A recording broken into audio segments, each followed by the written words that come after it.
Welcome to our Empathy Cafe. This is our cafe on how to address conflict better within XR. And you can also talk about whatever it is that you would like to talk about.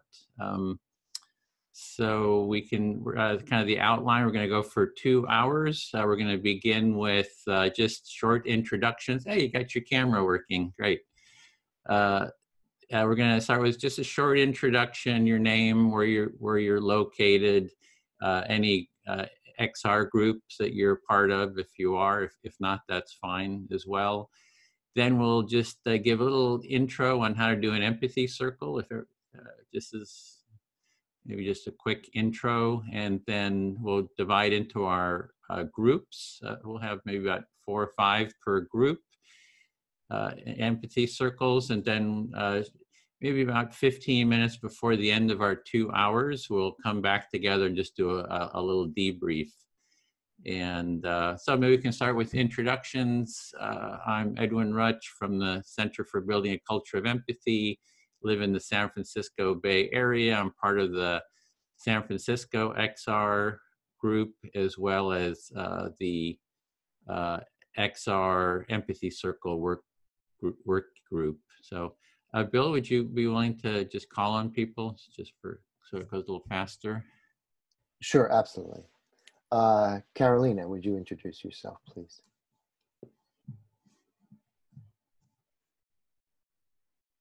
My name is Carolina. I'm calling from Poland, Central Europe. I am a member of Local Extinction Rebellion Group, and I am also a member of International Support Team Regenerative Culture Working Group, and I am a member of Empathy Circle Team. Thank you. James, could you introduce yourself, please? My name is James. I'm in Syracuse, New York. I started a group called NVC Fuck You. I also organize a group that's, it's a kind of extreme empathy group called Everyone Shut Up. I'm done. Okay, great. Grace, could you introduce yourself, please? Yes, I am Grace, and I live in Orange County, California. Okay, great. Bob, could you introduce yourself, please? I'm Bob Brown from Thousand Oaks, California, and I am on the search for a local XR group here, and just happy to be part of this empathy circle. Thanks. Great, sure, thanks. Marianne, welcome back. Could you introduce yourself? Hi, I'm Marianne. I live in Calgary, Alberta, and I'm not involved with the local XR group. I am a focusing-oriented therapist and passionate about the power of listening. Great, welcome. Jonathan, could you introduce yourself, please? Yes, I'm Jonathan Logan. I'm with XR America, and I'm in Portland, Oregon. Great, thanks, welcome. Andy, welcome back. Could you introduce yourself, please? Hi, I'm Andy Philpott. I'm in London, UK. I'm with NVC to support Extinction Rebellion, XR Tower Hamlets, XR Nonviolence and De-Escalation, and just finished the 6-day XR training on conflict facilitation. So pretty much drawn to being here tonight. Thank you. Great, welcome. Sure, great to have you. And Michelle, could you introduce yourself, please? Yes, good morning. I'm Michelle. I am in Eugene, Oregon, just about 5 hours south of Seattle. And yeah, I'm happy to be here. Thank you. Sure, you're welcome. And welcome to be here. Nellie, could you introduce yourself, please? Nellie, we're seeing, you're muted and we're seeing a static picture. Oh, there we go, you're moving. Great. Okay, yeah. We hear you now. I was in the chats. Okay. I'm Nelly from Germany, from close to Lake Constance. And I'm mostly active in the XR region group, the national group, not any local groups, because we are very tiny. Just had one empathy circle, 2 people from my city group. Great, well, welcome. And Marta, could you introduce yourself, please?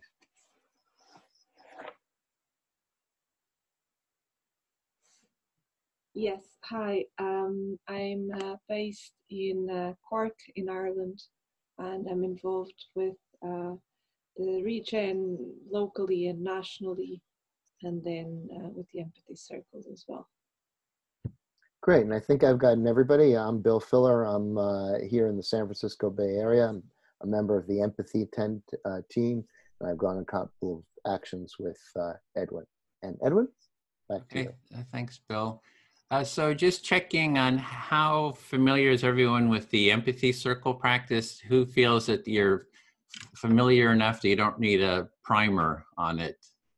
Or I guess I should move it around, like who would like a primer on the how to do the empathy circle?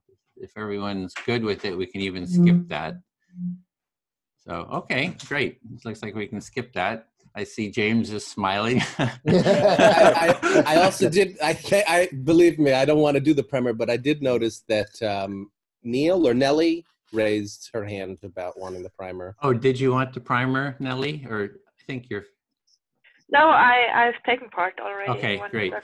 So we have three groups. Number one is Carolina facilitating. Number two, Bill. And number three, Marta. Does that work? Would you do the third one? Okay, great. So we can go right into it. Our topic, let me see what our topic was so we're talking about XR, how XR can address conflict better. And it's really sharing anything that you would like about conflict that you've experienced in XR, kind of what's working, what's not working, maybe even personal stories if you're needing support about them. That seems to be a lot of people share about, kind of their struggles with conflict. So it's really open about whatever you would like to talk about or any ideas on how to move forward. Like, Andy, if you want to talk about the trainings would be great. That sounds like really would be great to hear about. And also you can talk about whatever's alive for you. If there's something completely different, you're free to talk about that. So with that, I'm going to open the rooms and we're ready to go. Please remember to record. I'll record, yeah. I'll record number one, Bill 2, 3, Marta. I think y'all have record permissions. Gonna double check.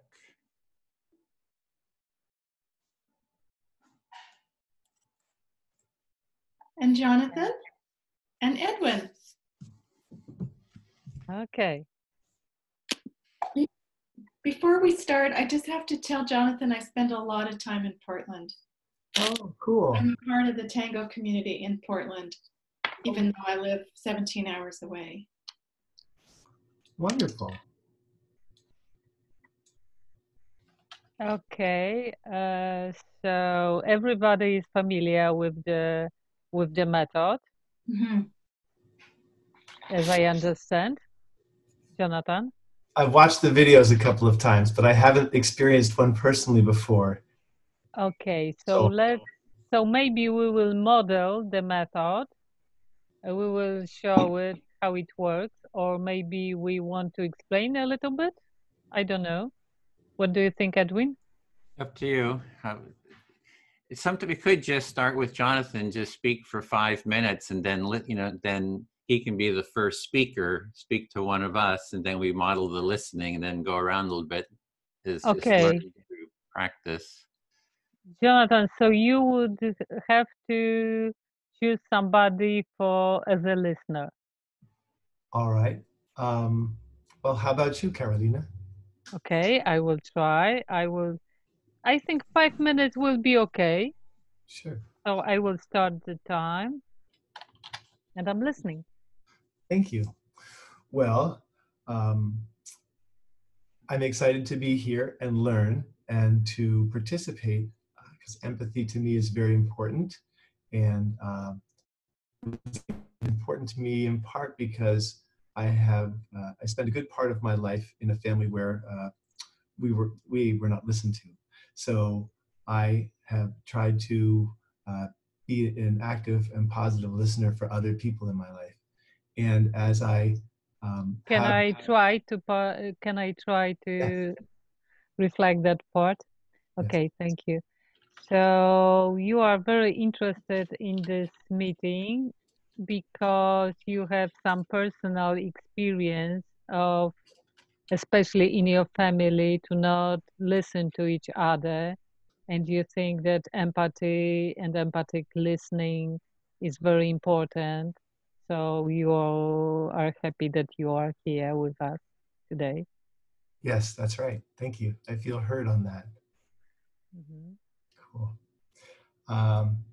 And so I come into XR very excited to make an impact on the climate and on our climate conditions and crisis and collapse. And I'm surprised to find how much conflict there is. And I'm surprised to see so much focus on the conflict rather than on the expression of what we're trying to accomplish. So you joined the XR movement because you were interested in climate issues, and you were surprised by how many conflicts are in XR, and they kind of pull out the whole energy from the movement. People are focused on conflict, not on the issue. They meet together.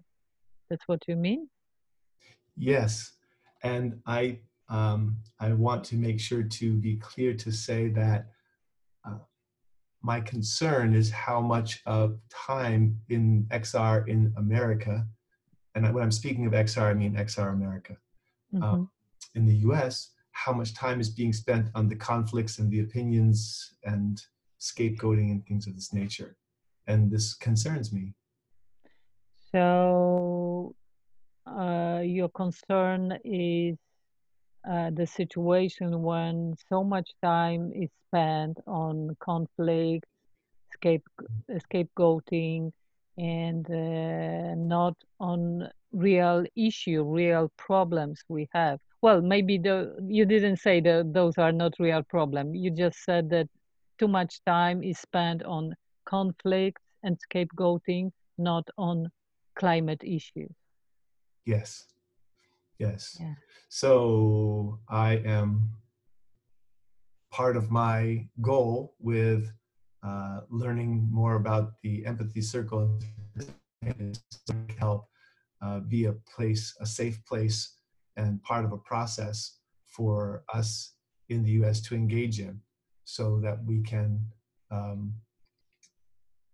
unload or offload the tensions and the conflicts into understanding. And then we can move forward to work on saving the planet. I'm afraid I have some problems with connection, but I try anyway to reflect what you were saying. So you think that it's part of you see it as your task, sort of, to bring empathy and empathic dialogue to the movement, if I understand, if I understood correctly. Yes. So some situation will be solved, and the group and the XR in general in America can move forward. Yes. Yes. Thank you. Mm-hmm. Yes. So I expect that I will need to learn this skill to a good degree so that I am able to be proficient and able to become a resource for XR in America to do that. So you treat it as a task as for you to become a good resource of empathic listening for XR in America. Time is up, but I will reflect to the end. And you expect that, and you hope that you will learn more, you will practice, you will learn how to do that, and you become such a source for other activists. Yes, thank you. I feel very heard. Thank you. Thank you. When I showed my telephone, it's a signal that time is up, but it doesn't mean we have to break our sentence, our thought, idea in the middle. We can end it and we will be reflected. So it's kind of just rough signal that the times that 5 minutes went. Okay. So when you show the phone, then what you're giving me is a signal that we are maybe, like, I would call it a soft ending. So Yeah, soft ending. Yeah, soft yeah, ending, and we still yeah, complete the process of yeah. allowing the finishing of the sentence and then the reflecting back. Yes, yes, Okay, that's cool. what I mean. Thank you. And there is the rule that we don't have to use the whole time. Sometimes we can end earlier, and sometimes we see that we need to prolong for a while, and it's happening because, you know, of the issue, of the idea that was developed. But it's the moment to wrap up in general. Okay, now it's my turn to choose person whom I will be talking to. Maybe Mary. Can I choose you? Okay. Okay. I will start my time. Marianne. Marianne, I'm sorry, Marianne. No, it doesn't. Marianne. It doesn't matter. It doesn't matter, except that I'll tell you afterwards. I don't want to interrupt you. Okay. I'm happy to listen to you. Okay. I feel a little bit tired after a whole week of different tasks. It's evening here in Poland. And I'm excited about a few things that happened during this week. One of them is very important thing connected to the conflict and conflict resolution. And maybe I stop there. Okay, so you're feeling a bit tired. It's Friday evening in Poland. So you're just tired from the week and many things going on. But you're excited about some resolution, that some pieces of resolution that you're seeing in the conflict. Yeah, I am a member of international support team, Regenerative Culture Group, which actually deals with a lot of conflicts. People call us and ask for help. And I have an idea to use, because in many documents of XR movement, there is a lot about Dominic Barter's methodology. Okay. It's very similar to Empathy Circle, but I would like to do that with Empathy Circle, but I have to also respect the choice that was made by other activists. So Dominic Barter methodology kind of dominates in documents of XR. And I want to implement some of the ideas into real situations. I stop there. Okay, so you are a part of the regional XR team. I'm not sure if I didn't get that whole name. International support team, it's international body, sort of body in XR. And there is a regenerative culture working group. Okay. Okay, so but it's not that important. All right, but it's kind of helpful for me to just not have questions, kind of to understand something about that. So, yeah, so you're part of this regional support team, international support team, and therefore you get requests to help with conflict, and you've become. They use Dominic Barter's methodology, and you would like to bring some of that into the Empathy Circle. respecting, and you want to respect the empathy circles. Did I? Well, it was quite complicated what I said. I meant that I would like to use empathy circle methodology, but I decided to respect the choice that was made by other activists in XR movement, and most of documents, according to conflict, are about Dominic Barter methodology. Okay, so just you want to use the empathy circle methodology, but most of the documents in XR are using Dominic Barter's methodology. Yeah. And those methods are not that different, but there is different accent, different, I don't know, they highlight differently different elements of restorative empathy, restorative circle. But I would like to implement, that's my time,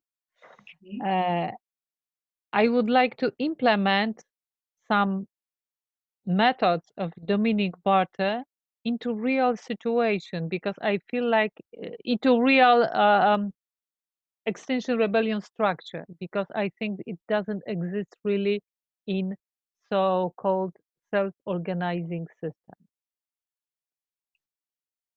It is in documents, but not in a structure. Okay. So you would like to see some of the Dominic Barter restorative methods implemented. Yeah. Active, alive. Yeah. Thank you. Perhaps in the empathy circles. Yeah. Okay. Thank you. Thank you. I feel fully heard. Okay, great. Oh, okay. Well, Edwin, I'll choose you to listening. First of all, thank you for all your work with empathy circles. Hearing some gratitude for all the work we're doing, or I'm doing, or with empathy circles. I'm really noticing how it slows us right down to really, when we listen so slowly, I think it helps us to be more present to ourselves as we're listening. So you're noticing one of the aspects of doing an empathy circle is slowing down, really becoming, whoops, getting a little bit of background noise there, but so it slows down, you become really present with yourself, and you're just noticing that. And I think, as you've heard me say this before, that I want that we bring more of ourselves into the listening and the engaging with other people. So something you've talked about is bringing more of yourself into the engagement. Because I think that deep listening, I think actually the environment is probably the most starved for our listening and our attention. Yeah, so you really see that the environment is starved for our sort of deeper attention and listening. And we're intimately connected with it. And I'm here, but I guess I also have to say I really like Dominic Barter. I'm excited. I'm excited at the people that are involved in this work. Dominic and Rosa, I love their work, and this. So it's really giving me a lot of hope. Now, I haven't been involved with XR, so I haven't heard, the conflict. But it's giving me a lot of hope to know that this kind of listening is a tool, and it's already, it's already working. It's already giving some nutrition to the body of XR So, that I can see. Or that yeah, oh, sorry. Sorry, that I'm suspecting. Yeah, that I'm getting the impression of. Okay, you have the impression that like the work of Rosa and of Dominic Barter and maybe the empathy circles is part of XR, and it's giving you some I guess appreciation, hope, those words you use, I think I lost it, but about the movement, that this is part of it. Mm-hmm. Mm-hmm. And I'm sorry that I know Canada has not made your news, because we've had some really, really, really big stuff happening here. With no, I mean, we do have XR. I just found out this week that XR has been active in Calgary for at least a year. But regardless, there's been stuff happening all over the country, which is major. It is all around conflict between the indigenous people and the oil industry and people who are in bed with the oil industry. And the indigenous people and Canadians. So the oil industry and the environment, those are two big pieces of the conflict. And they're really deep. They're really in your bones if you're in it. And people are quite scared, I think, generally. We're used to being very happy on top. Calgary is like that. It's it's like being on top of the gold rush, and so people aren't talking with each other. And I think my 5 minutes is up. Yeah. Oh. So that's all I'll say for right now. Okay, so there's some deep conflict happening in Canada, which maybe others aren't hearing about, and it's sort of a conflict between the oil industry and the indigenous and environmental groups, and it's really causing some deep fear. Usually Canadians are sort of happy on the surface, and there's kind of real deep fears kind of coming up around this. Yeah. Does that feel heard? Okay. So I'll speak to Jonathan. There we go. Okay. Yeah, I was just thinking about what Carolina was saying with restorative circles. And it's a process that with Dominic Barter's restorative circles, it's a process I really appreciate. I would say that the empathy circles is something that if it's sort of a core practice that, practicing this gives you sort of the next step would be maybe restorative circles. So the practice we're doing here is really good for is sort of a foundation for a lot of other practices. Okay. So you're feeling that the empathy circle and the work that you're doing here and sharing here is foundational for some other work as well, not just in XR, but in the greater scope of society. And you're feeling that it could be very helpful to the people who are doing Dominic's work as well. Mm-hmm. As well as I know Marianne does focusing, which is work that's based on the work of Jean Genlin, who worked with Carl Rogers, who really kind of developed the empathic listening process we're doing here. And again, doing this process, you get really familiar with the listening, and then there's other steps for focusing, kind of next steps. So just doing this is sort of a foundation, I think, for focusing as well. So I'm hearing that you're recognizing that Marianne has done some work with other folks that are involved in this similar process, and that these are all part of perhaps a constellation around empathy and listening and deeper listening as well, and reflecting that back to people so they can be heard. Yeah, and I really appreciate the focusing. I've done focusing, and I really enjoy it. It's so great to really get into the felt, moment to moment, experience, and have someone that just listens to you for an hour and then kind of explore that. I just find it, sort of energizing and sort of freeing and kind of releases energy. So I hope we can maybe bring in more of that, as next steps for the empathy circle.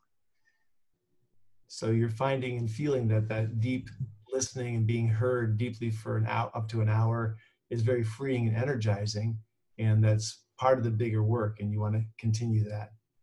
Exactly. And then in terms of what you were talking about with the conflict within XR, I'm imagining that the meetings, XR meetings, if they would start with half an hour or an hour of empathy circle practice at the beginning of the meetings and really embed this into the XR meetings, it would do a lot to sort of set a foundation for addressing conflict. So I'm hearing that you're wondering if embedding the empathy circle into the beginning of meetings inside XR would be a great foundation for some of the relief around conflict, and that understanding could help move the movement forward. And then another piece of it would be having an agreement that, you have a meeting and we agree that if there is a conflict, we agree that we will have an empathy circle to discuss it. So we practice it, we sort of embed it, we make it a norm, and then you go into other kind of issues, and then other practices, into the meeting processes or events or whatever. And then if a conflict starts, we know that we're going to come back into an empathy circle. It's sort of a fallback position, and then kind of talk things through. So that's why I just see that what we're doing here is very foundational, and we need to kind of build support for it within XR. So you're imagining and suggesting that there might be a value to having the empathy circle both as a foundational piece at the beginning of all the meetings, but also as a fallback position, a sort of a safety valve whenever there's some conflict that arises, and that as a practice that would really help all of XR going forward. And it's underneath it is really the empathic listening process too. So it's just not doing the empathy circle, 5-minute turns or whatever. It can be, us as listeners, that if there's somebody that needs to be heard, you sit down, you give them half an hour or you give them an hour just to be heard about whatever is going on for someone. So I think that can be very supportive too. But again, even for doing that, the empathy circle is a good sort of practice for being able to just listen to other people too. So again, I just see this as just this foundational practice, and that's why I really want to try to spread it. Ideally, it would be like embedded into the XR is just, oh yeah, of course, XR empathy circles. That's see it. So you're having a great intuition and feeling about the idea of not only having the empathy circle as an opening to the meetings, also as a fail-safe and a place to move into if there's conflict, and just practicing empathic listening, even as part of the meeting and part of the process as a listener, and sometimes if someone needs it, to step aside and just sit with them and just empathic listening so that they can feel heard and maybe resolve some of the conflict. And that the three of those elements together can constitute a great part of the fabric of what we're doing with XR and a way to help move us forward. I feel very heard. Thank you. Welcome. And now it's again your turn. Jonathan, you're choosing another person whom you want to speak, and it's good to give everybody a chance. Okay. Marianne.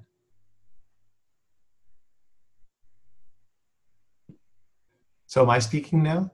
Yes, you are speaking, and Marianne is reflecting you. Okay, wonderful. So I'm feeling thankful and grateful to be part of this empathetic process, and I'm excited to have the takeaway as well of understanding that the empathy circle can be used at the beginning of a meeting as a conflict resolution tool should conflict arise in part of the process of the meeting, and also just the empathetic listening as a way of keeping the meeting well heard and well, I guess,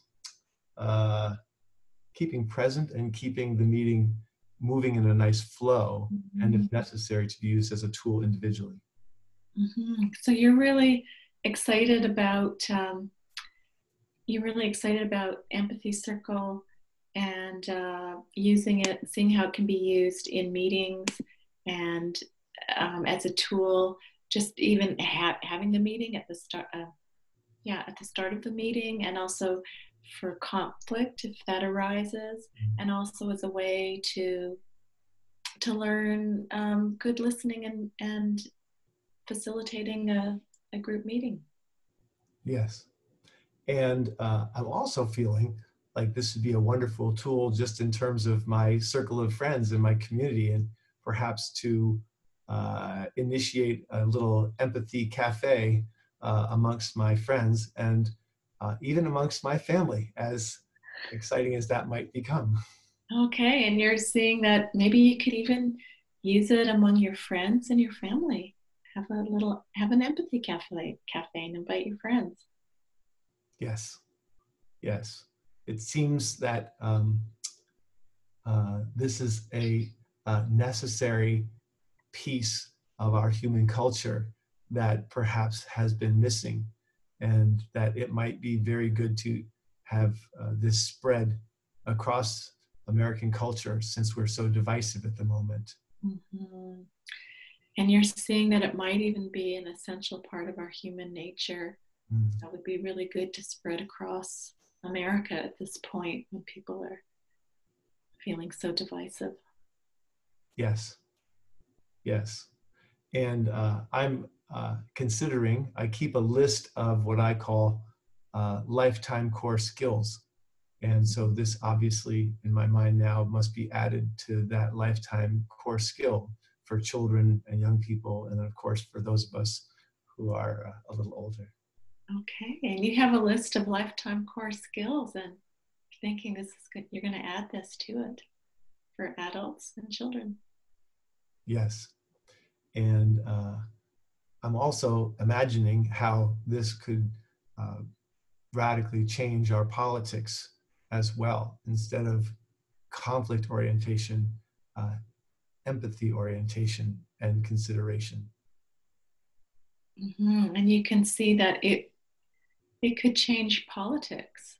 Instead of being oriented around conflict, to be oriented around empathy. Yes, yes. And I'm wondering if I'm wondering at this point if there is some sort of a process for sharing that and kind of packaging it as part of XR America as we go out and grow chapters across America, to make that a core pillar of opening a chapter is the necessity to have ongoing empathy circle practice.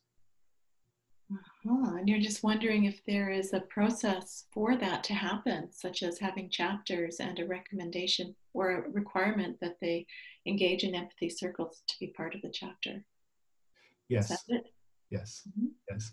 And as part of that, what I'm doing in helping to create XR America is packaging up everything someone needs to start a chapter and run a chapter. And so I'm seeing that this must become a really key piece of that as part of the DNA of XR America. And I'm hopeful that that will spread throughout XR in the world to help us all. Okay, and you are setting up an XR chapter, and you see that empathy circles deserve to be a core part of that. And you're hoping that that can spread through America and through the world. Yes. Internationally through the XR. Yes, that's correct. And it seems to me also to be a fundamental piece in relationship. And so I'm curious to see how I can include that in my relationship. And you recognize it's fundamental in relationships, personal relationships, and you're wondering how you'll see it being included in your own relationships. Yes, how I can include it in my relationships. How you can include it. Yes. Thank you. I feel very heard. Okay, right. All right. Well, I will choose Carolina this time. Okay, I will be listening. Okay, Carolina, there's so many exciting things that people have talked about. I do want to mention, oh my gosh, okay, I've had a bit of success in the week. I would say success in that somebody from XR got in touch with me. She's very excited about the empathy circle. She wanted to know if I would facilitate. So you can just reflect that. Okay, so you are excited about many things that were said here, but also during the week, sort of in your life, and you had a call from the person who is in XR and was very excited about Empathy Circle and asked you if you could facilitate an Empathy Circle. So we talked about ideas. I gave her like concretely how I see possibilities. And I encouraged her to watch some of your videos, some of Edwin's videos that he's posted, and to participate. I emphasized the need for participation and that it's like a practice. I see it as kind of like focusing where you might think, oh, yeah, that makes sense. That's easy. Oh, yeah, I know that. And then just move on. And it's a practice that that builds. And yeah, I tried to emphasize that by practicing, then we bring a presence to the meeting, which helps people engage in it. So you mentioned that you suggested that this person should watch some videos and some recordings to learn more and participate actually in some meetings, not just to learn the method, but also to sort of have a habit of practicing, because it's not enough to learn the method. The whole thing is in a practice. And I encouraged her, of course, to participate in this in the circle. But some of these people work, they work during the day. This is in the middle of the day. So if they can't participate, then I offered that we could practice it ourselves before trying it with other people. So you suggested to participate in our circles, but this is the middle of the day and many people work at this time. So if they can't participate in the circle, you may organize some practice. And I realized that I forgotten one part of what you were saying before, that this is more about practice and changing, and this practice gives different attitude during the meeting. You said something like that. It helps people in the meeting to engage, even when they're not explicitly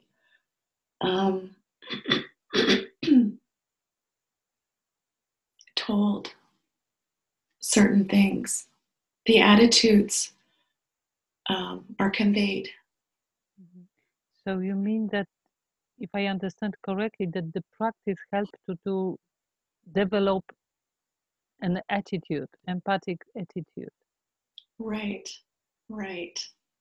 So the facilitator or anybody who's been practicing empathy has a role in bringing that empathy to the meeting, I would say. And if this person and other people will practice this, it will give them the ability to facilitate meetings that brings more empathy to the meeting. Mm-hmm, mm-hmm. Yes, yes, that's the key. Yeah, thank you. Thank you.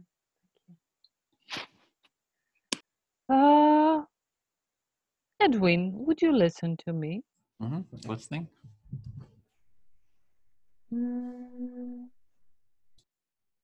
I was thinking,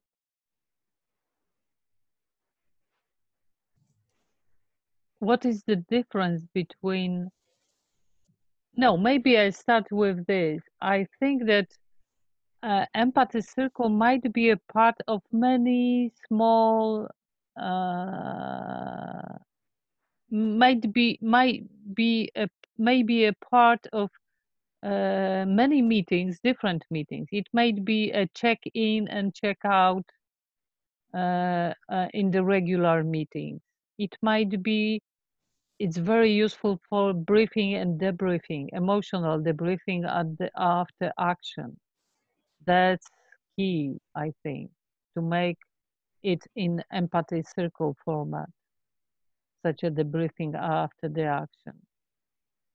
And I can imagine more such situation, and I can imagine how to split group, that the group of 30 or 50 people, into small circles and make it possible to use empathy circle in small parts of meeting.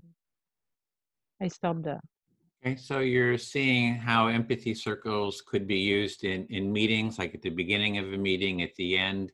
And it's really about sort of different, where it could be brought in different areas, like little bits. And it could be like after an action, sort of a debrief, an empathic listening debrief. And so you're just sort of thinking about how it could be sort of implemented and seeing some possibilities. Yeah, so not the whole meeting is spent in this format, but some parts of the meeting are in a format of empathy circle. Yeah. Yeah, so it's not the whole meeting, but just part of it. And if there's a large group, you divide into small empathy circles, and so you're just sort of thinking about how it could be implemented in not taking over the whole thing, meetings, but just in different bits here, inserted here and there into the. Yeah, like a tool we use in different situations. I remember some discussions when somebody said, let's do empathy circle because there is conflict raising here. I remember such situation. It was a great idea because there was sort of tension in discussion, and somebody said, hey, let's do empathy circle because there is a tension in this meeting suddenly. And it was a great decision, and it was changing this negative atmosphere kind of reshaped into something positive. So in a meeting, there was some tension starting to arise, some conflict, and somebody said, hey, let's do an empathy circle. And then it went into an empathy circle, and it shifted the energy then into sort of a positive way. Yeah. So there is a lot of moments when we can use empathy circle. And Dominic Barter methodology doesn't give this opportunity because it's the complex process for the conflict that already happened. So restorative circles, or what Dominic is doing, it's more complex, and it doesn't have sort of this flexibility to be sort of inserted into different areas. So that's sort of an advantage of just Yeah. doing empathic listening, empathy circles. But I'm curious what other differences are between this methodology of Dominic Barter, and I'm trying to visualize and understand the difference between Dominic Barter methodology and empathy circle methodology, because we also have empathy, restorative empathy circle. Mm-hmm. Mm-hmm. So you're trying to get some clarity about the different approaches, like how are they different from each other? Because we're also doing restorative empathy circles too. Mm-hmm. And I feel fully heard. Thank you. Okay, great. Marianne, can I speak to you? So I'm gonna build on what Carolina was saying. So the difference between restorative circles and empathy circles, I mean, they both use active listening, empathic listening. One of the differences I see, like for me, the empathy circle is about, and it has an intention of creating an empathic way of being to it. So there's sort of that intention set from at the beginning. We don't talk about it much, but for me, that's in a lot of the documentations is we want an empathic culture. Right. And so it's setting a clear intention. With restorative circles, we're just restoring back to some kind of a status quo, which is not clearly defined. So I think that that's one of the differences. Okay, so with a clear difference for you is that empathy circles have a clear intention of building a culture of empathy. And whereas restorative circles that Dominic Barter teaches, their purpose is to restore or resolve a conflict, to restore something to however that can be changing. And so it's, so when I do sort of mediation, like I'll bring people together and I'll start with saying our intention is to create an empathic culture, which is for mutual listening, mutual support, and for care, and, have some other things. And we're actually working on creating a list of principles and values of a culture of empathy. So we have this vision of what we're trying to create, and I kind of frame it, and then I kind of get a buy-in. Does that work for everyone? So you kind of know where we're going and what our intention is. So it's really creating that empathic way of being is a sort of a core part. Mm-hmm. So when you use empathic circles for a mediation, you are very clear when you start out that the purpose is to build empathy, mutual listening, support, and care. And you, in fact, are even working on making explicit what those values and principles are. Yeah, and then I light a candle to hold it in the center of the room. Like, this is our intention, is to move towards this. And it helps sort of orientate people. It's not just, oh, I'm going for my own self-interest in this dynamic. I'm going to create this culture, this shared, and there's sort of a subtle support. I find it just kind of helps support giving a direction of where we want to go. And we have a common shared agreement too. We already have a commonality that we do want this culture. So I see that as just very supportive. Mm-hmm.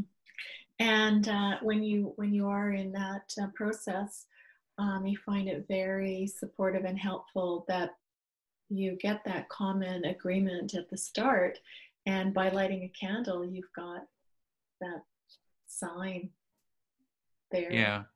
And in some way, with restorative circles, you're sort of implying it a bit too, because you're kind of using the methodology of active listening, slowing down, everyone gets fully heard.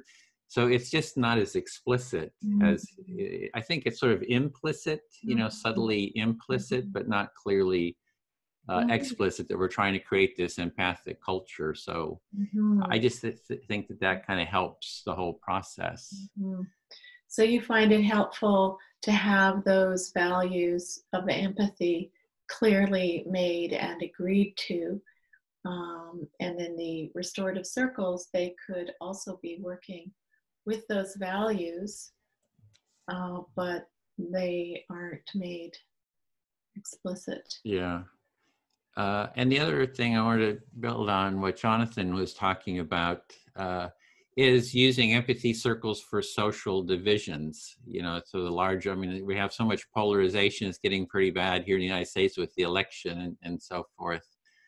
And what I'm imagining, if we can train a core of supporters, and I think through maybe XR, is we could go to the Capitol Mall in front of Congress and we set up our empathy tents there, and we have several tents already, and we say that we're there to demand that the left and the right have empathy circles between each other, that the country cannot function, democracy cannot function, I see it, without sides empathically talking to each other, and that we're kind of advocating we're not going to leave here until the sides have empathy circles. And so it's really addressing that larger cultural aspect that Jonathan's talking about. Okay, and you have this vision of going to Congress, which is, I think, is in Washington, D.C., right? And putting up your tent right there, right in front of the Congress, and demanding that each side listen to each other. I feel fully heard, thank you. Okay. Okay, Jonathan. Yes. By the way, does everyone know we can pin the video? I don't know what that means. You go up to the top right and you press on the dots. You can pin the video of the person that you're talking with, or whoever is talking. Oh, I didn't know that. So, okay. I'm sorry about the sun. I tried to set up my blinds before. Okay. Yeah, there's so much that I want to respond to. So firstly, I want to quickly say that a suggestion that I gave to this person who contacted me was that empathy circles that could be practiced. Well, we could practice it ourselves, but also practice in terms of organizing a meeting, like to try, how is it when you have a topic that is, you're actually trying to do something, accomplish something in the meeting. And you could also have another time an empathy circle in which you're talking about your values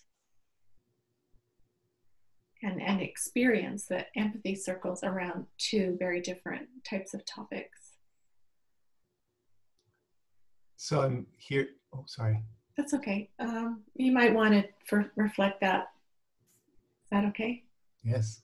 So I'm hearing that you're thinking about the person who came to you about the empathy circles, and you're wondering if it might be well used both inside a regular meeting and also in a process for talking about values between the groups. Yeah, that's one of the suggestions I gave. And I'm becoming aware that I need to make notes after these meetings, because there are just so many ideas and things that I learned that I'm afraid I'll lose if I don't write them down. Yeah, I feel like mentioning too that she feels that she's in the role of resolving the conflict in Calgary XR. So I really am hoping that she will get in touch with you. You being the empathy circle here. Okay, so I can reflect that back. Okay. You're hearing that you're coming up with a lot of ideas from the meetings, and you want to be able to take note of those so that you can remember them and save them. And you're also hoping that she can use some of this process in XR in Calgary. Yeah, yeah. And then responding to Carolina, she brought up about conflict,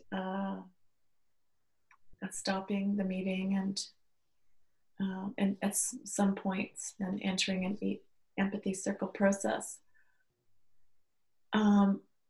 And that reminds me, so that to me is a bit different than Edwin's suggestion before about, here's a conflict, so let's have a empathy circle later. Or maybe you two have an empathy circle later.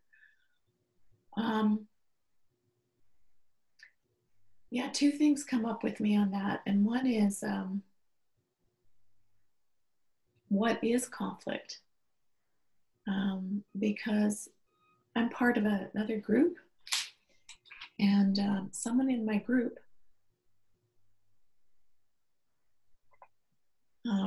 said, raised something with me as conflict. And to me, it wasn't a conflict. I didn't have a conflict with it. But she did. It was important to her. So I'm still not finished with it. She thinks it's finished, but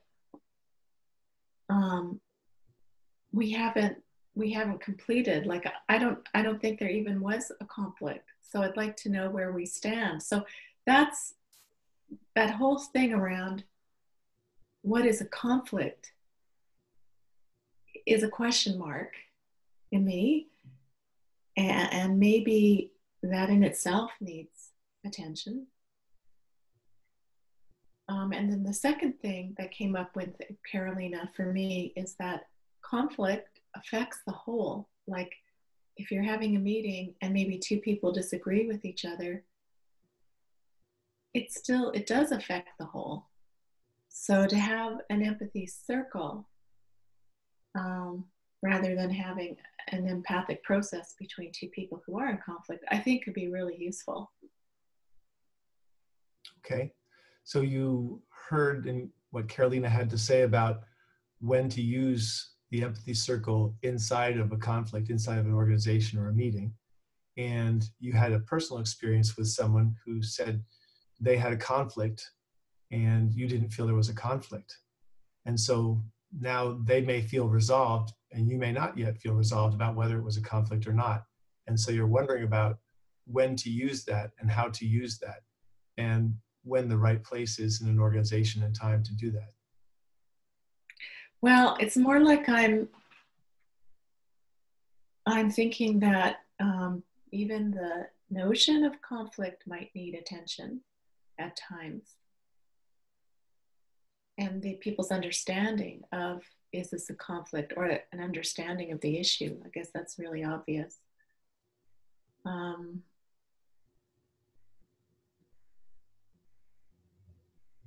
And to have, yeah, so that's one thing.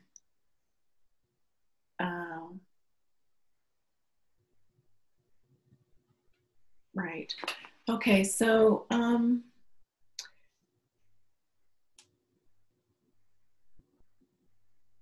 okay, and then another thing I got excited about was the reminder of this week I met with one of the federal candidates for the Green Party. And in the last election, I was a door knocker for the Green candidate in my riding, and I loved it. I just loved knocking on those doors and looking for Green support. And I would like to have a conversation in my home about what Greta wants. What do the scientists say? So I'm working towards that. But I also have an idea of door knocking for the purpose of inviting people to an empathy circle. Okay, so you feel that there might be some need to consider the idea of what is a conflict and how do we define it and when do we call something a conflict so that we can work on it or address it. Mm-hmm. Yeah. And also you're excited and remembering the work that you did for your Green Party candidate and about door knocking and how possibly it would be fun to go out or exciting to go out and door knock to invite people to empathy circles. Right.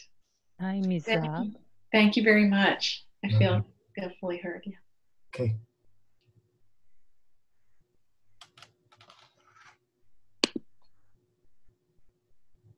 So what is next? Now it's your turn, Jonathan. You choosing person you want to speak. Okay, who do I want to speak? Well, how about you, Carolina? Okay, I will listen. Okay.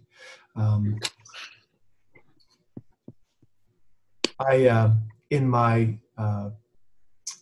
one of the things I am enjoying as an adult in my upper 50s is coming to a place.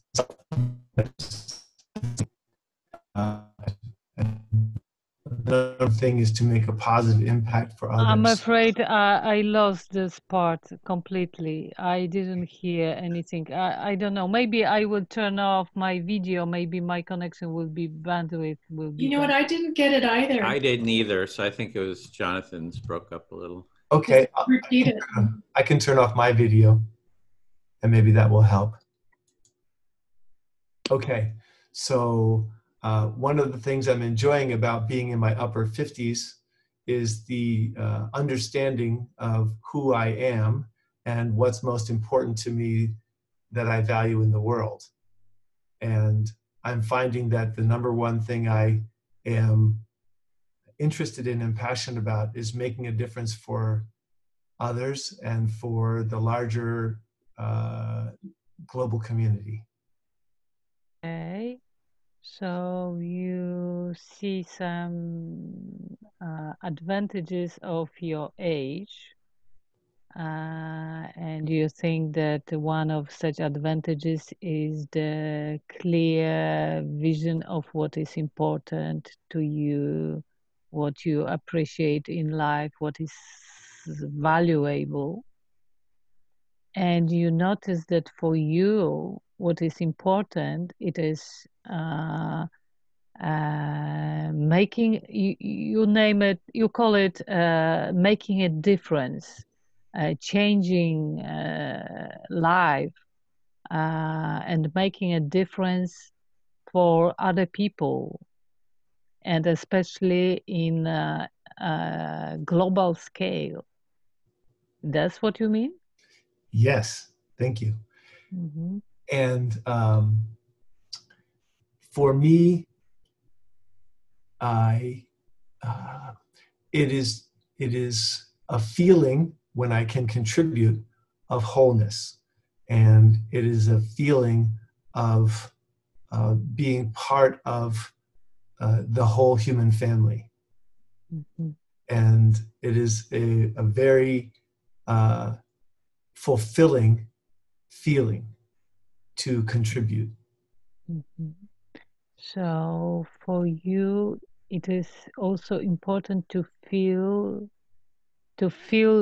yourself being a part of bigger whole, so to speak, and to fulfill.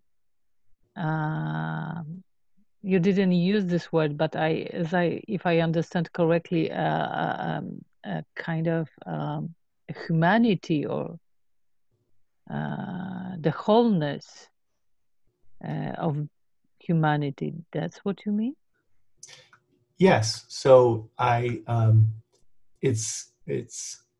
feel personally fulfilled to contribute to the betterment of humanity. Oh, so you feel fulfilled when you contribute to the whole of humanity. Yes. Yes. Mm-hmm. And so I am working in XR as a way of positively helping humanity in the face of this existential climate crisis. So you perceiving your work in XR as helping humanity to face the crisis we are in. Yes. Yeah. Yes. And so I find I'm feeling that XR has multiple levels and layers of our purpose and value. So you see that values of XR have different layers, different levels, You recognize different layers and different levels of value of XR, values in XR. Yes, that's right. Thank you. I feel very heard. If you feel like you break your idea, your thought, you may end it. I think I'm complete. Thank you. Okay, thank you. I'll come back. Okay. Here we are. Marianne, would you listen to me?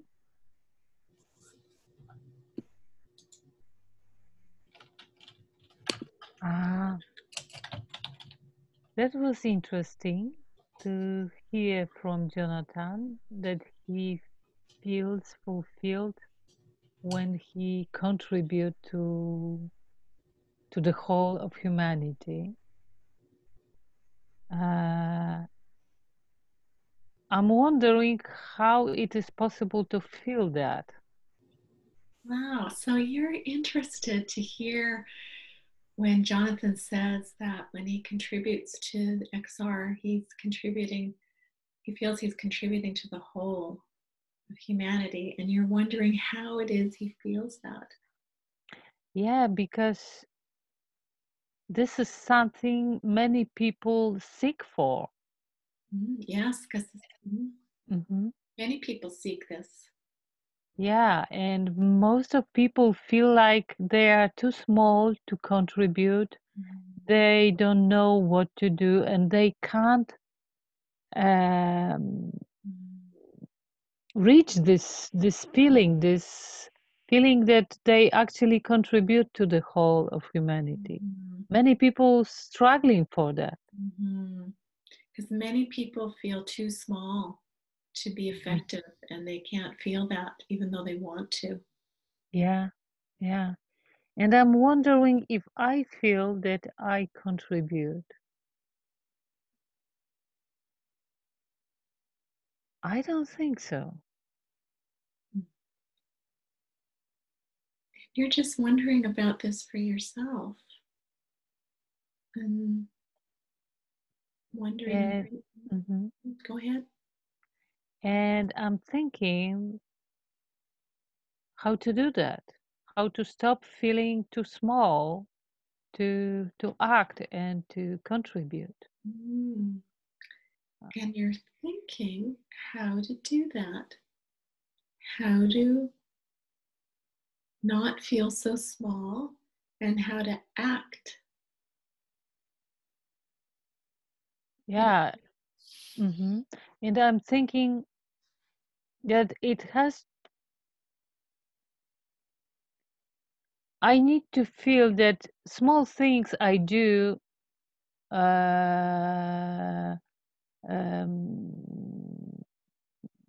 matters. It's probably the thing that I can't feel that small things I'm doing matters, but they matter. But how to feel that everything I'm doing matters. So you're really wondering how to feel that the small things you do matter. You know they do, but you can't feel it. Yeah. Thank you. I feel fully heard. Okay.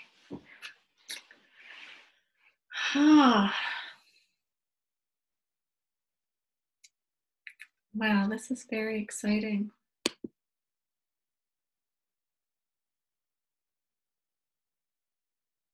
I don't know. Who are you speaking to? Yeah, I don't know who to pick, who to choose for my listener. Could I ask somebody to volunteer? Is that out of order? You can do a check, like from 0 to 5 in terms of wanting to be the listener. Like, what is your Let me level? do that. Okay, 1 to 5. Who wants to be my listener? Show on your hands. There you go. Okay. Is it Jonathan? Okay, Jonathan. Thank you. Because it means that you will be a speaker. Oh, interesting.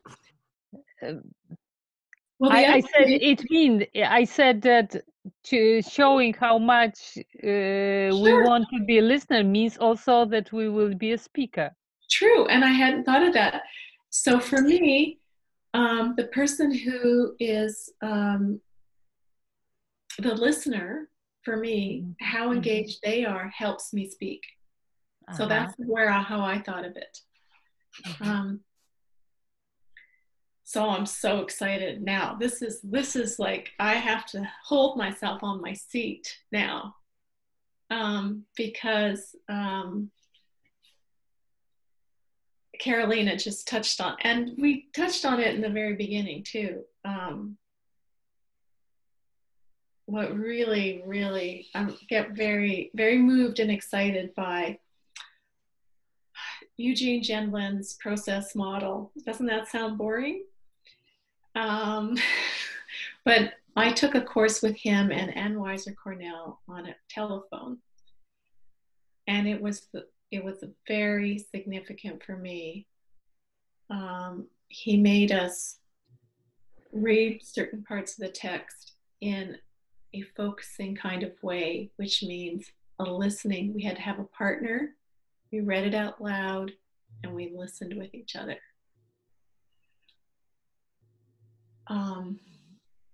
Give a chance to Jonathan. Yeah, you can, if that will help you listen. Yeah.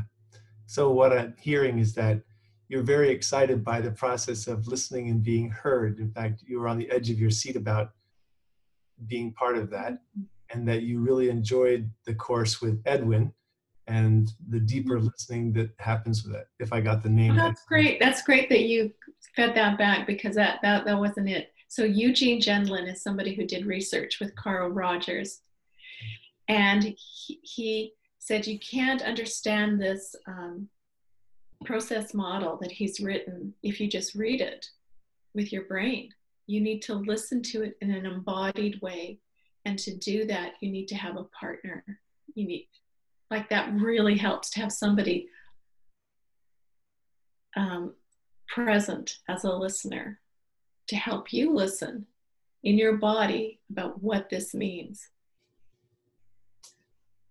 So I'm hearing that you learn from the course that you can't just read it and experience it. You have to be part of it and both listen and be heard and go through the process to embody it. Right. You have to, it's experiential. You have to be doing the process in order to understand it. Anyway, that is a long intro to say that Eugene Gendlin, he was a philosopher as well as a psychotherapist. His idea is that he calls us all connected. I think we all agree to that. He calls it the larger system. And we are fully connected. So when I talk about being whole, or listening with our whole selves, with more of ourselves, I mean accessing our inner feeling connection to that larger system. So what Eugene was teaching was that we are all part of a larger whole. We are all connected, and accessing that through the feeling of the conversation and being listened to and being heard is part of that process. Yeah. Yeah, he describes us as interaction first. In other words, we're not bags of skin and bones. We're not separate beings. We are interaction first.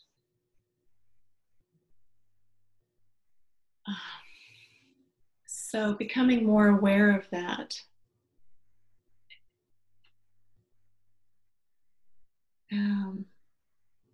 I think really helps our listening.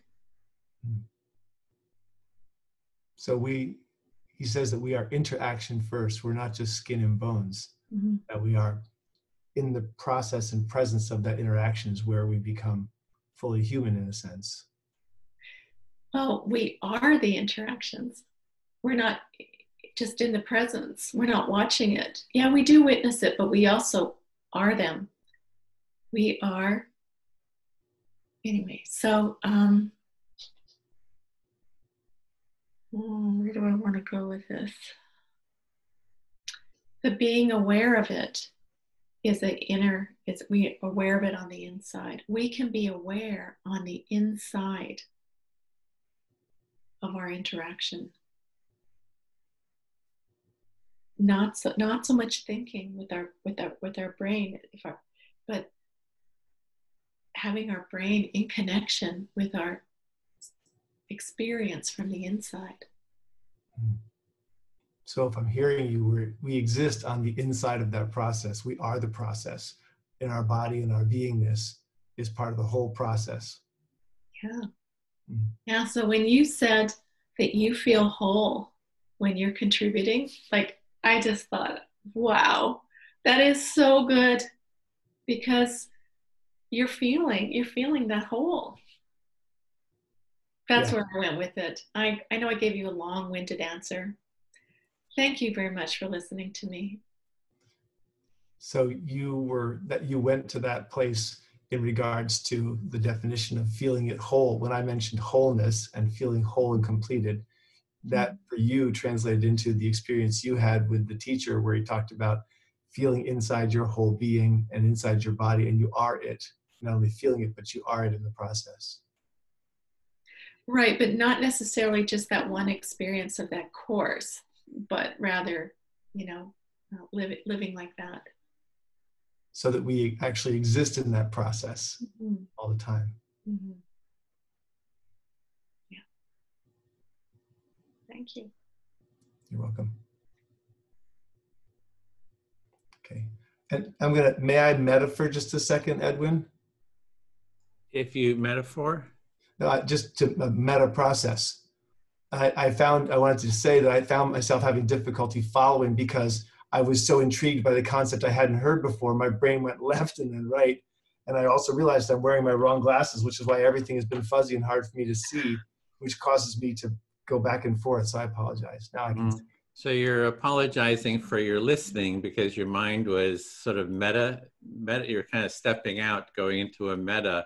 You're wearing the wrong glasses. And so you're trying to explain like maybe why you felt you weren't listening well or understanding what was being said. Yes, I was trying to understand rather than just reflect back. Oh, I see. I got caught in that loop. So you were trying to understand what was being said instead of just reflecting it back. And that was maybe a little, I don't know, disconcerting, throwing you off somehow. Yes. Thank you. Is there more? No. Well, it seems like you're speaking to me, but I can continue if you want to. Sure. Okay.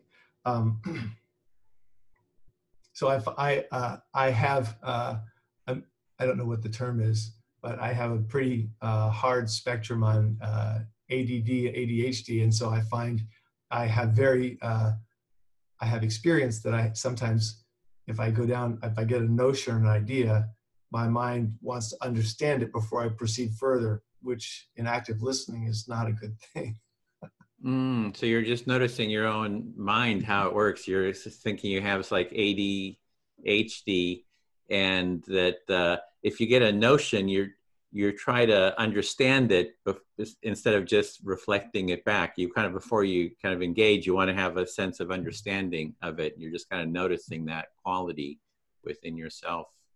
Yes, and I'm realizing that this process is definitely a skill to be learned, and that practice is probably one of the best ways to learn it. Yeah, so you're just noticing the process, that it's something that needs to be learned, and you just learn it by practicing it. Just imagining that it's probably the best way to learn is just to keep practicing. Yes. So I'm excited, a new skill and a new piece to add to my brain, because it's going to cause my brain to function differently, which is good. Sort of in the there's a term for it, neurogenesis. So in the neurogenesis capacity, it's like, oh boy, I get to build out a new framework. So you're feeling some excitement come out because you can kind of do something new you can kind of learn. It's kind of creating that feeling of excitement in you. Yes, thank you. And how my brain works is I begin to, as I did the last time I spoke, I think, find ways to, where can this be used? How can it be used? How can I become better at delivering the other things that I do because of the empathetic listening and the circle? So you're noticing just how your mind works, that you hear about the empathy circle and you're kind of trying to connect it to other things that you're doing and sort of integrate it into that and see how you can use it within the larger context of things that you're doing. Yes, yes. So, what do I want to say on that? Sounds like you're trying to make connections. It's kind of with your existing. Yes. So often, that's correct. Often after a course or something, I'll go for a walk or even take a nap so I can process it all. And then I'll often come out of that walk or that nap with ideas on ways to use it that I didn't think of before. So it's almost like letting the popcorn heat up so it can pop. Mm-hmm. So you're just noticing about yourself that you'll take a course and you need some time afterwards to just see how you can integrate it. And there's sort of a feeling of popcorn kind of coming as it sort of integrates in your mind or into your existing life. Yes, yes. And then I'm also realizing that I would like to be able to read more about empathy circles and also understand more about the principles and values for an empathetic culture, because I have a gut sense that this is a really a missing piece in our modern world where everything happens so quickly and it can create tension quickly. And so there isn't really a lot of social process for de-escalating the tension in the moment, or to have a process, especially in business as well. So you're wanting to learn more about the empathy circles, kind of the deeper aspects of it, to understand it better, because you're seeing a problem in society that's everything's very fast, conflicts sort of rise and get created, and there's not a real way of addressing them because everybody's moving so quickly in such a hurry. Yes, that's exactly right. And I'm complete. Oh, hello. Mm-hmm. Perfect. Thank you. Timing. Okay. Go I'll speak to Carolina. Okay, I will be listening. Yeah, I'm kind of like Jonathan too, that, I usually need some time to afterwards to kind of have space and for things to kind of, come together. So I sort of identify with that feeling of needing some space for things to integrate. So you find sort of common ground with Jonathan because you have the same experience of that you need a time sometimes to digest ideas, things, and they develop somehow unconsciously and suddenly come back. Mm-hmm. Yeah, it's a nice feeling when it's sort of like the gears fall into place. Something falls into place and there's a little, ooh, that felt good, right? There's a good feeling when sort of things click in together. So I know that, and I enjoy that feeling, yeah. So you enjoy those moments when you get the clarity and it's like enlightenment, the moment when everything becomes clear and when the idea develops suddenly and oh, you have aha moment or something like that. Yeah. Kind of, it's like you feed on that energy, right? You get some energy to sort of move forward in life when those sort of feelings happen. So those moments are kind of energizing. Exactly. And then what's coming up for me is just about the work of Gene Genlin. So he and Rogers were doing empathic listening like this, and not quite in quite a equality setting, but in a therapeutic setting. And what Genlin's insight was, well, he was curious, like, well, a lot of people in therapy aren't moving forward. They just are kind of stuck. and he did a deep study, you know, about who is moving forward in their growth or addressing their problems. And the insight that he came to was the people who were talking about their feelings in the moment. Like, you know, what's happening in my body in this moment, and then sort of staying with that and then sharing it and then getting an empathic reflection about that. And that instead of sort of intellectualizing, they were talking about the feelings that they were having in the moment. And that kind of helped them to actually move forward and sort of grow. And yeah. So recalling the kind of discovery that I have problem with Jenlin, pronunciation. yeah. Jenlin made. He was analyzing and studying how to help people move on, and he discovered that not intellectual but rather sensual or sensoric experience help people develop this empathy skill. They learn by focusing on their body and kind of empathizing with. That's what you mean? Well, there's a sort of a, yeah. So the empathy is in feeling. So if I want to feel into your experience, the more you can share your real, honest, felt experience, the easier it is for me to feel into your experience. So the discovery was that when we share our feelings, it helps to develop this skill of empathic listening and feeling. Well, it deepens it. It's going deeper. The relationship and the forward motion of our experience is sort of moving, is going deeper, and is kind of more flowing, more growth. There's more growth. We're growing more when we can do that. So such an sharing our feelings make us going deeper, and the experience become much more deeper, touchable. I don't know if I can visceral say. They use the word visceral. It's like you felt visceral. What's the you know, you can, if I scratch myself, I can feel this skin being scratched. There's and even and if I slap myself I can feel a little pain or feel a bit of humor about, you know, kind of modeling it. So those are the feelings that are sort of arising. So experiencing, it's going deeper to the feelings is like experiencing almost, well, physically what's happening, and that helps the grow, that helps this experience grow.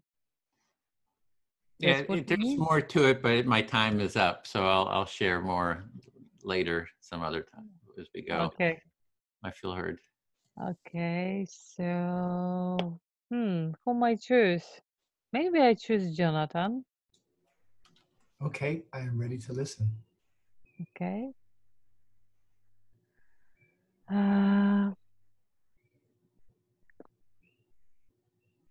Another thing that was interesting for me was question what a conflict is.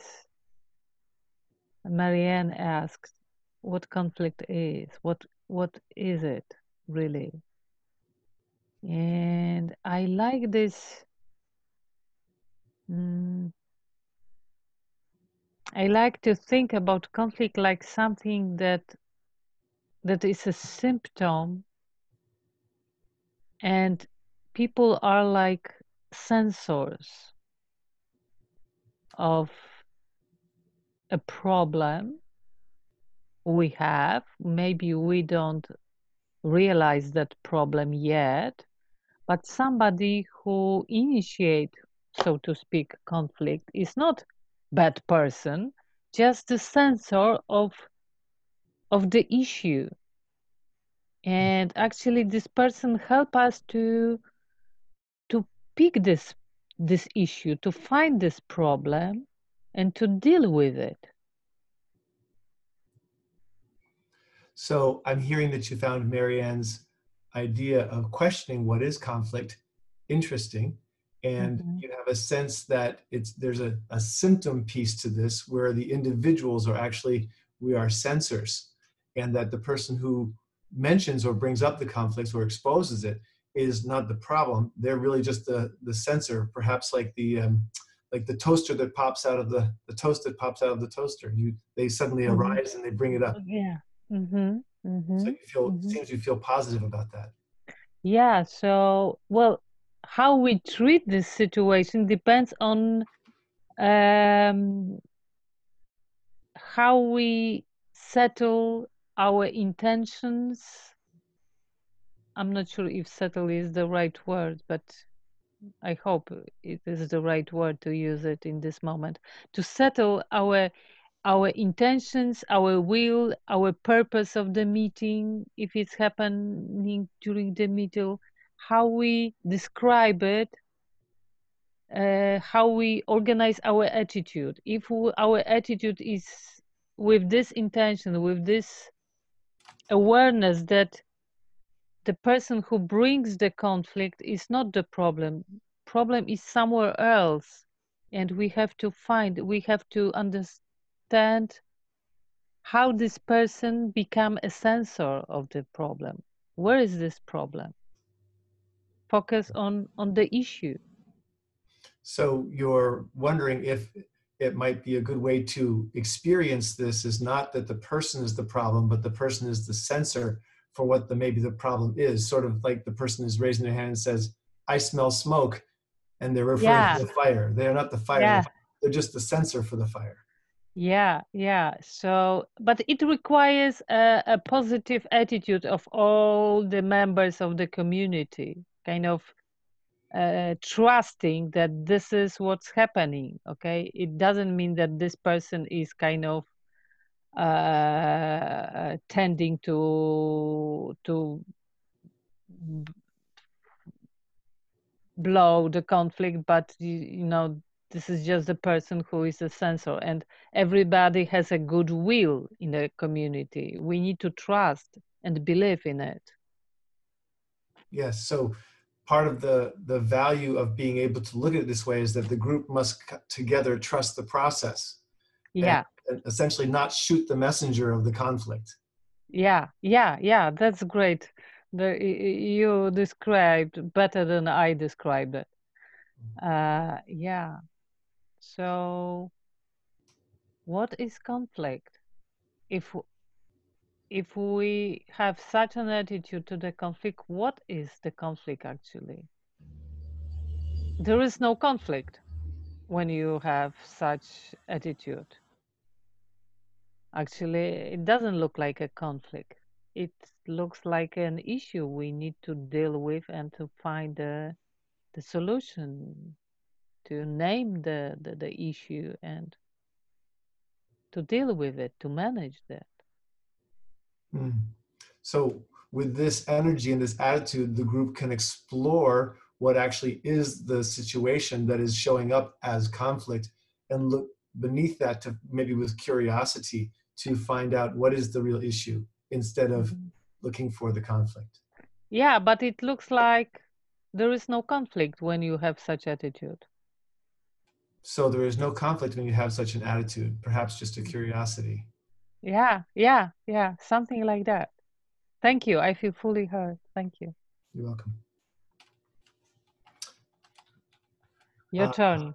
Yeah. So, so Marianne, will you listen? Thank you. I'm having a mental love fest with what Carolina just said, because I'm part of XR America, which is a different branch of XR in the United States that is arising to focus on just taking action on climate. Okay. So you're having a mental love fest with what Carolina was saying, because you are a member of a different branch of XR. It's called XR America, and it has the purpose of focusing solely on climate change. Yes, yes. And so I'm seeing now, she's giving me a great aha in regards to how to deal with some of the conflict that we are being how to experience and imagine the concept of conflict around what's for focusing just on the climate as opposed to engaging with the conflict.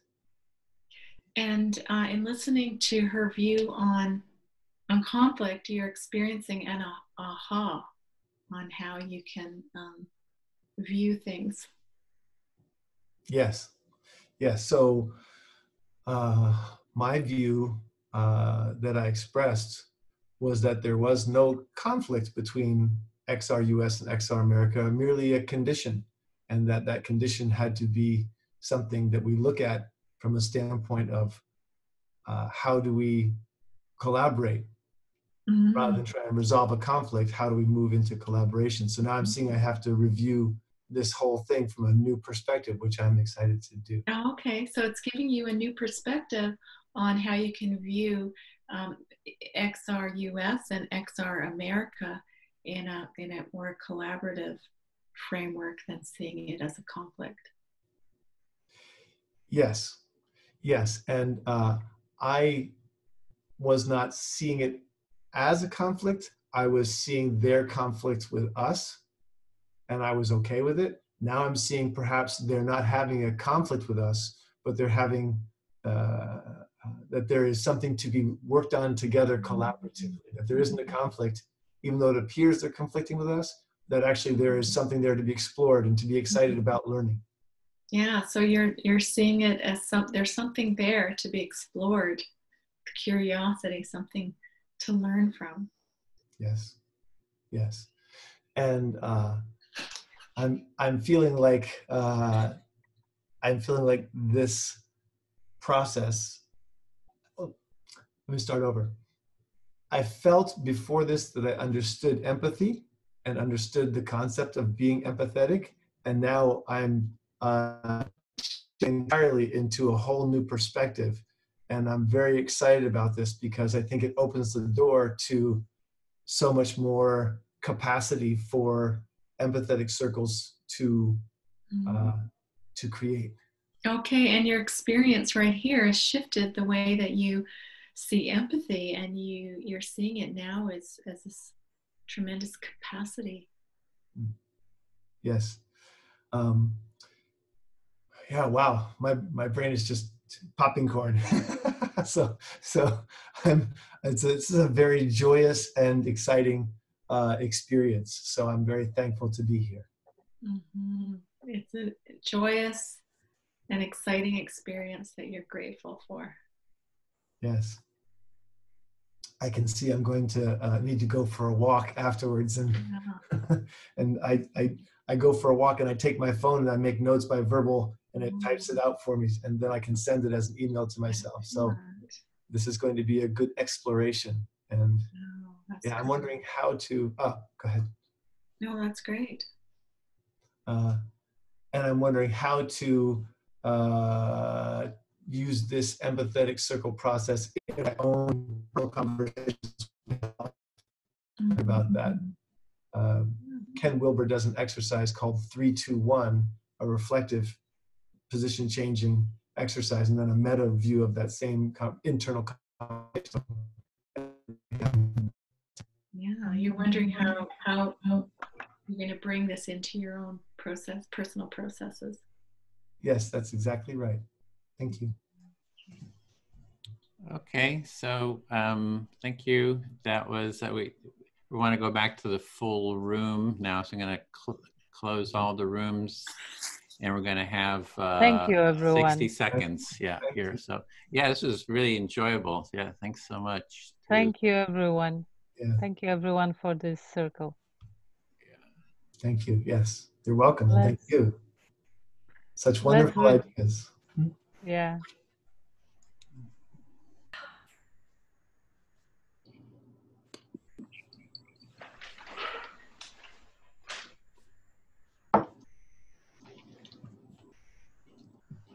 Not everyone is one here more now. group. Yeah. They use the whole time. Oh, here they are. Great. Okay, great. Welcome back, everyone. So what we want to do now is go around and everyone have about a minute just to report back from your group. So if any highlights or, you know, what did you like about the process or just any, oh, there's some more people arriving.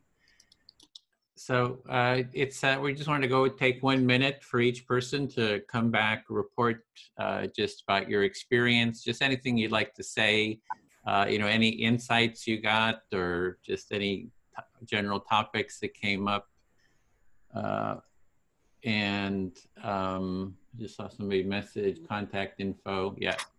So yeah, Bill, would you be willing to call on people again? And Sure. I have good training in calling on people. Okay. All right. Michelle, could you lead us off, please? You feel comfortable? Sure. Thank you, Bill. I watched a 2-hour piece of the Empathy Circle with Edwin and Rupert Reed, and was like, wow, this is like something we need to get into, and boy, I can do this. And then when we kind of popped into our 4, and it was like very initially kind of a bit of a lumpy start, but you know, we actually it just the process and the facilitation of Bill helping us through it was just I just can't speak highly enough about what I've gained from this and the friends I've got from this, and thank you. All right, great. Grace? Oh, yeah, Grace.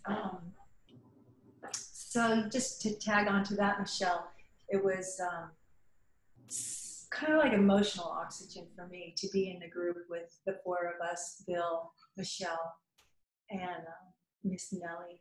And right, it was a surprise. I was surprised. And there were times when I thought, oh, I wanted to take care of Bill. He's probably so bored with this. But I know that that was just my own projection. It wasn't, I feel like you really were with us. You really were with the 4 of us, not just hurting us or being, you know, taking care of us. Although there was a certain amount of that, a large amount of that I was feeling as well. So I just want to say thank you. It felt like emotional oxygen and a sort of a soft balm that I just needed today or got today. Great, thanks, Grace. Edwin. Oh, yeah. How was it for me? This was a real treat. This, you know, sometimes a circle just has a real deep sort of a quality. There was a lot of support for the Empathy Circle itself, and so I really enjoyed that. It's like when people say, "Hey, this is really good. We need to spread this." I just feel really sort of encouraged myself. And there was a lot of just hearing a lot of support for the process itself and the desire to spread it. So that felt really good. Yeah. Great. Nellie?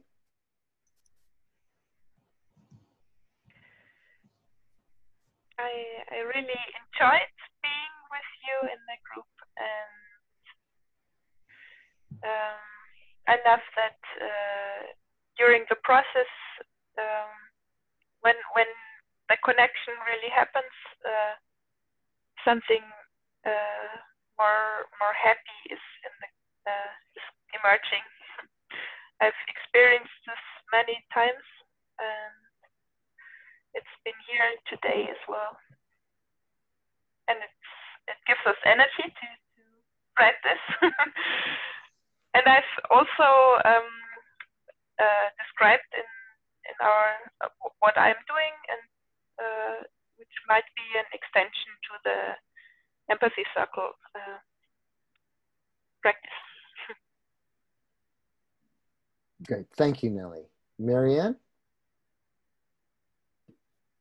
Hi, yeah, it was thoroughly enjoyable, exciting, and wonderful. Yes, to hear the enthusiasm about ways to use empathy circles, and also appreciation for the depth of experience and connection, I would say. So thank you very much. Great, thank you. Jonathan? Yes, so I kind of have a lot of big wow. You know, watched the videos, read some of the stuff online, but the experience of it is so dramatically different than the observation of it. And just really quite moved by it, and excited to make, or to offer to make the empathy circle in the process, both as a foundation for meetings in the group, but also as a conflict resolution in the group, and then as individual processes, a part of what we're doing with XR America. So that's a really exciting piece, but also see how I can bring that out to my family and my community. And I think it's a central core piece to being a modern human, I think, and what we can use in the basket of tools we have. So I'm deeply appreciative of the work we did in our circle, and I'm really thankful to be here, and thanks. Great, thank you, Jonathan. Carolina? Today's circle, well, I have this strong experience that you never know what will gonna happen, and sometimes I feel tired coming to the circle, kind of not ready to participate. That was my feeling today when I joined the meeting. But suddenly something happens, and suddenly I think, gosh, it was worth how good that I joined the meeting. And that's first thing. It was really interesting. I have a lot of ideas about comparing empathy circle and method of Dominic Barter to solving conflict, about what conflict is, about contribution to the movement, about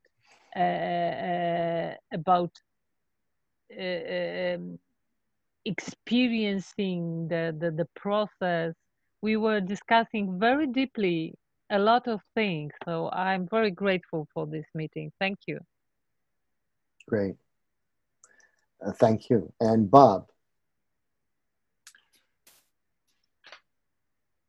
Today's little 4-people group helped me tap into more of my humanity, and for that I'm very, very grateful. Thanks, Bob. Marta?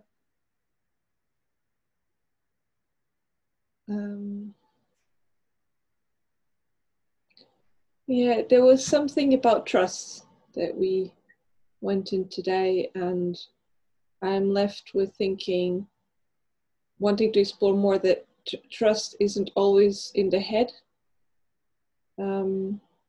So if it's not in the thinking, then how can we make it happen? Something like that. Great, thank you. Andy? Yeah, this is my third kind of different empathy session this week. I got an emergency empathy call a couple of days ago that kind of took a lot of resources to process. Last night there was an MVC class I went to that's a bit kind of wild and free, and some things get shared, some things don't. And tonight I really valued getting some clarity from the structure of what this offers, which is you can share one thing, but there's time because there's always a bit more that wants to be said as well. So I'm really valuing having that space to say a bit more. Thank you. Great, thank you, Andy. And James. Yeah, I feel very satisfied with our group, the work and conversation that we had. I wouldn't know how to summarize it, but an important part of it for me was just having space to bring up grievances and also just trying to bring my attention to the people that I'm with, talking to, rather than focusing on things outside of our circle that are out of just out there. So deepening connection with people here, appreciating that, and appreciating the structure. So I appreciate the courage and the compassion that was shown to everybody in the group. I make a joke that 2 hours ago you didn't know me, most of you. Now you'd let me house sit. You know, and that I think is the basis. And Marta talked about trust, and that is the basis of the nut of our dialogue that we'll need to have in order to really face the challenges that we face. And I'll give it back to Edward. Okay, thanks, Bill. So, okay, then, if you're feeling like taking any notes, if you took notes by hand or whatever, or you think wanted to add some notes, the document that was put in the link, maybe somebody could share that again in case you haven't seen it. It's in the chat window. You can go in there. I took some notes about our meeting. The recordings will be up in a few days. And it's good to, you know, add any notes or comments there just to make it easy for others to see and, you know, to share in that. In half an hour, we have our facilitators support group, and let me put the link in for that one. And you can get on the agenda to, and the support group is, we just want to help you with setting up empathy circles or any kind of empathy cafes. The first part, we're going to just review the XR Empathy Circle work group. Maybe just talk a little bit about how we can develop the group a bit more. And then after that, we'll have everyone who gets on the agenda. You get 15 minutes to share a project that you're wanting to do. And you can share it and get support. You can sort of facilitate that 15 minutes any way that you would like. So again, next week we'll be doing this again, same topic. So do, you know, spread the word, invite your friends, and try to get the word out about it so we can keep growing this, and ideally, you know, bring the empathy circle, empathic listening, you know, into the XR movement and really spread it widely. So that's it. Any other closing thoughts, Carolina or Bill or Martha? Nope, you're all good. Okay, then we're all set. Great, thanks. Hope to see you in 30 minutes at the same URL too. Stop recording. Oh, stop recording.